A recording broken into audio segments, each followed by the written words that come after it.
Hello, welcome back to my channel. চলে এসেছি আরেকটি গুরুত্বপূর্ণ ভিডিও নিয়ে। আজকের ভিডিওটি দেখে বুঝতেই পারছেন আমি এখানে নিয়ে এসেছি কৃষক বন্ধু প্রকল্পের ক্ষেত্র সমীক্ষা। অর্থাৎ যারা কৃষক বন্ধু প্রকল্পের সুবিধা পেতেন এতদিন, তাদের ভেরিফিকেশন করাতে হচ্ছে। তার জন্য একটা ফর্ম আপনাদের পূরণ করতে হবে। সেই ফর্মটি কিভাবে পূরণ করবেন এবং এর সাথে কি কি ডকুমেন্টস লাগবে সমস্ত কিছুই আমি ডিটেলসে আলোচনা করব। আপনাদের যদি ভিডিওটি ভালো লাগে তাহলে অবশ্যই একটি লাইক করবেন, কোন জেলা থেকে দেখছেন কমেন্টে জানাবেন এবং বন্ধুদের মধ্যে শেয়ার করে দেবেন। আর আমার চ্যানেল থেকে যদি আপনারা উপকৃত হন তাহলে অবশ্যই আমার চ্যানেলটি সাবস্ক্রাইব করবেন। তো চলুন ভিডিওটি শুরু করা যাক। এখানে দেখুন কৃষক বন্ধু বা কেবি, অর্থাৎ কৃষক বন্ধুকে শর্টে বলছে কেবি, আইডি নাম্বার। অর্থাৎ আপনাদের এই কৃষক বন্ধু প্রকল্পের জন্য আপনারা যে সুবিধা পাচ্ছেন, আপনাদের নামটা তো এন্ট্রি হয়ে রয়েছে, তার তো একটা আইডি রয়েছে, সেই আইডি নাম্বারটা এখানে লাগবে।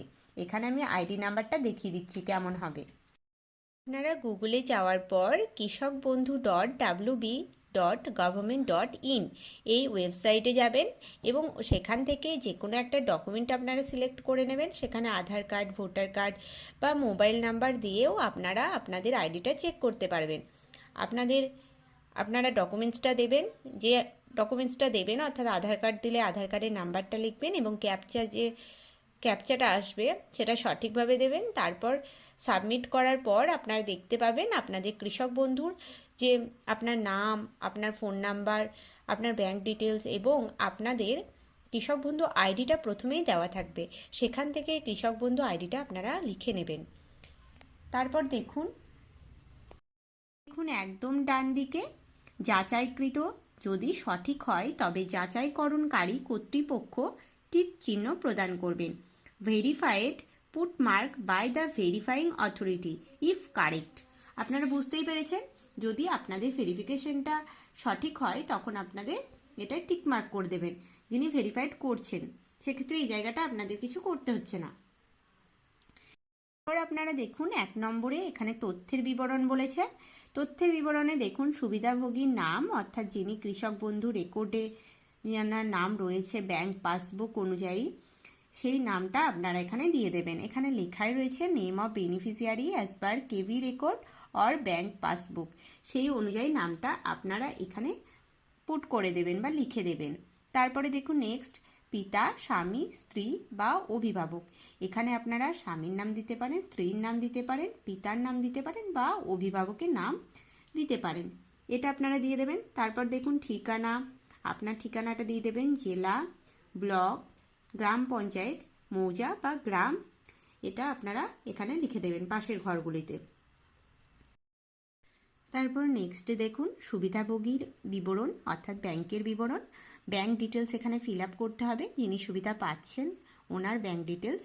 ব্যাংক ও শাখার নাম অর্থাৎ ব্রাঞ্চের নামটা আপনাদেরকে লিখতে হবে। আইএফএসসি কোড সঠিকভাবে পূরণ করবেন। ব্যাংকের অ্যাকাউন্ট নাম্বার, এগুলো আপনারা সঠিকভাবে পুট করে দেবেন। আর অ্যাকাউন্ট নাম্বার আপনাদের যে ব্যাংকের সাথে ডিবিটি লিঙ্ক রয়েছে সেই অ্যাকাউন্ট নাম্বারটাই দেবেন।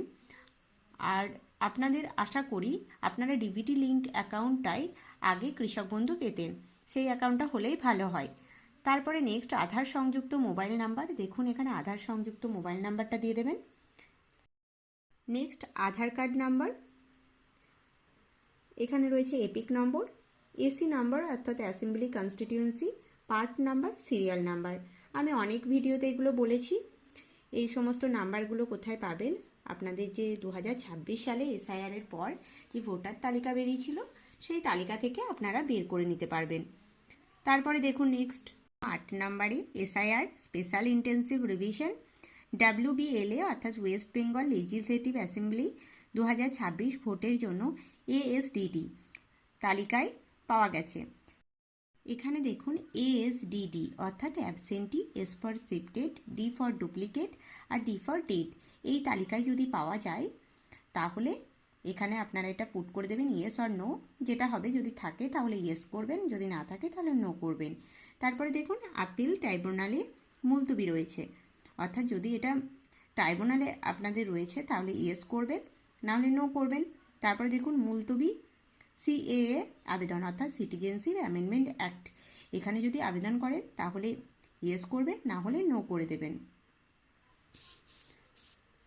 তারপরে দেখুন প্রধান পেশা বা প্রাইমারি অকুপেশন, কৃষক, কেন্দ্রীয় সরকার, রাজ্য সরকার, সংবিধিবদ্ধ সংস্থা, সরকারি প্রতিষ্ঠান, পঞ্চায়েত, পৌর সংস্থা, স্থানীয় সংস্থা, সরকারি সাহায্যপ্রাপ্ত শিক্ষা প্রতিষ্ঠান বা অনুরূপ কোনো প্রতিষ্ঠানে স্থায়ী কর্মী যিনি নিয়মিত বেতন বা পেনশন পাচ্ছেন।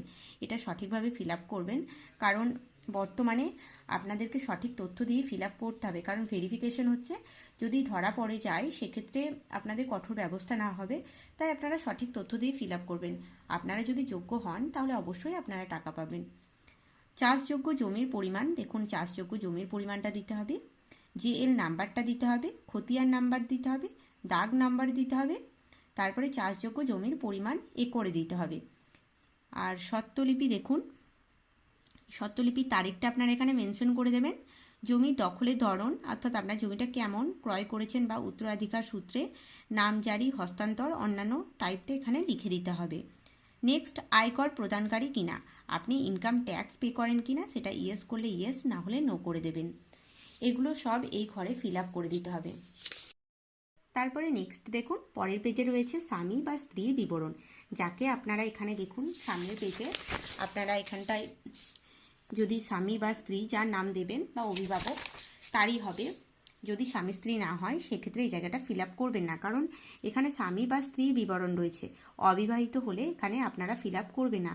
সেক্ষেত্রে জমা দেওয়ার সময় আপনারা জিজ্ঞাসা করে নেবেন আপনারা ম্যারিড নয়, আনম্যারিড। সেক্ষেত্রে ওনারা যা বলবেন সেটাই আপনারা করবেন।